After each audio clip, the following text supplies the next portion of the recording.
तो स्वागत है दोस्तों आप सभी का अकबर और बीरबल की एक और कहानी में। आज की कहानी है भाई जैसा। बादशाह अकबर तब बहुत छोटे थे जब उनकी माँ का देहांत हुआ था। चूंकि वह बहुत छोटे थे इसलिए उन्हें माँ के दूध की दरकार थी। महल में तब एक दासी रहती थी जिसका शिशु भी दूधमुहा था। वह नन्हे अकबर को दूध पिलाने को राजी हो गई। दासी का वह पुत्र और अकबर दोनों के साथ साथ दासी का दूध पीने लगे। दासी के पुत्र का नाम हुसीब था। चूंकि हुसीब व अकबर ने एक ही स्त्री का दूध पान किया था इसलिए वे दो भाई हो गए। अकबर को भी लगाव था हुसीब से। समय बीतता रहा, अकबर बादशाह बन गए और देश के सर्वाधिक शक्तिशाली सम्राट बने। लेकिन हुसीब एक मामूली दरबारी तक न बन पाया।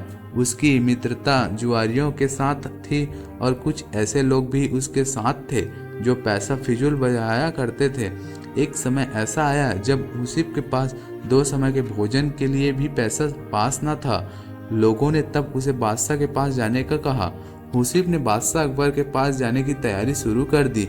हुसीब के दरबार पहुंचते ही बादशाह ने उसे ऐसे गले लगाया जैसा उसका सगा भाई ही हो। लंबे अरसे के बाद हुसीब को देखकर बादशाह बेहद खुश हुए थे। उन्होंने उसकी हर संभव सहायता करनी चाहिए। हुसीब को अकबर ने दरबार में नौकरी दे दी। रहने के लिए बड़ा मकान, नौकर चाकर, घोड़ा गाड़ी भी दे दी। निजी खर्चे के लिए एक मोटी रकम हर महीने उसको मिलती थी। अब हुसीब की जिंदगी अमन चैन से गुजर रही थी। उसे किसी चीज की कोई कमी नहीं थी। यदि तुम्हारी कुछ और जरूरत हो तो मुझे बेहिचक कह डालो, सब पूरी की जाएगी, बादशाह ने हुसीब से कहा।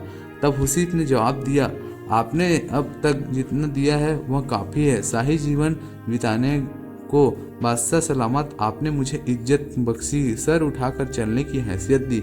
मुझसे ज़्यादा खुश और कौन होगा। मेरे लिए यह सभी फख्र की बात है कि देश का सम्राट मुझे अपना भाई मानता है। और क्या चाहिए हो सकता है मुझे, कहते हुए उसने सिर खुजाया। होठों पर आसान भरी मुस्कान भी थी। लगता था उसे कुछ और भी चाहिए था। वह बोला, मैं महसूस करता हूँ कि बीरबल जैसा बुद्धिमान व विज्ञ व्यक्ति के साथ रहूं। मेरी ख्वाहिश है कि जैसे बीरबल आपका सलाहकार है वैसे ही मुझे भी कोई सलाहकार देने वाले हो। बादशाह अकबर ने हुसीब की यह इच्छा भी पूरी करने का फैसला किया। उन्होंने बीरबल को बुलाकर कहा, हुसीब मेरे भाई जैसा है। मैंने उसे जीवन के सभी पैसों आराम उपलब्ध करा दिए हैं, लेकिन अब वह तुम्हारे जैसा योग्य सलाहकार चाहता है। तुम अपने जैसा बल्कि यह समझो अपने भाई जैसा कोई व्यक्ति लेकर आओ जो हुसीब का मन बहला सके। वह बातूनी न हो पर जो भी बोले नपतुला बोले। उसकी बात का कोई मतलब होना चाहिए। समझ गए ना कि मैं क्या कहना चाहता हूँ। पहले तो बीरबल समझ ही न पाए कि बादशाह ऐसा क्यों चाहते हैं। उसे हुसीब में ऐसा कोई खूबी दिखाई न देती थी। जी हुजूर, बीरबल बोला, आप चाहते हैं कि मैं ऐसा आदमी खोज कर लाऊं जो मेरे भाई जैसा हो। ठीक है, समझो, बादशाह ने कहा। अब बीरबल सोचने लगा कि ऐसा कौन हो सकता है जो उसके भाई जैसा हो। हुसीब भाग्यशाली है जो बादशाह उसे अपना भाई मानते हैं और उसे सारे ऐसो आराम उपलब्ध करा दिए गए। लेकिन बीरबल को हुसीब की यह मांग जची नहीं कि उसके पास भी बीरबल जैसा सलाहकार हो। बादशाह बेहद सम्मान करते थे बीरबल का और बीरबल भी बादशाह का जान छिड़ाकर था।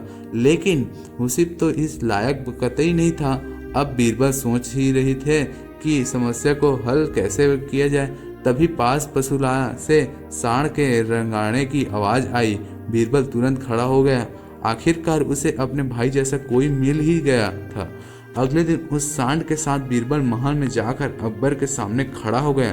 तुम अपने साथ इस सांड को लेकर यहाँ क्यों आए हो? बीरबल अकबर ने पूछा। यह मेरा भाई बादशाह सलामत, बीरबल बोला। हम दोनों एक ही माँ का दूध पीकर खड़े हुए हैं, गौ माता का दूध पीकर, इसलिए यह सांड मेरे भाई जैसा है। दूध भाई यह बोलता है भी बहुत कम है। जो इसकी भाषा समझ लेता है उसे यह कीमती सलाह भी देता है। इसे हुसीब को दे दी, मेरे जैसा सलाहकार पाने की उसकी इच्छा पूरी हो जाएगी। बीरबल का यह उत्तर सुनकर अकबर को अपनी गलती का एहसास हुआ। तब उन्हें लगा कि जैसे उन जैसा कोई दूसरा नहीं वैसे ही बीरबल भी एक ही है। तो दोस्तों, कैसा लगा आपको कहानी? अगर कहानी अच्छी लगी हो तो बिना लाइक और सब्सक्राइब और शेयर किए मत जाना दोस्तों। ऐसे पोस्ट बनाने के लिए बहुत मेहनत लगती है।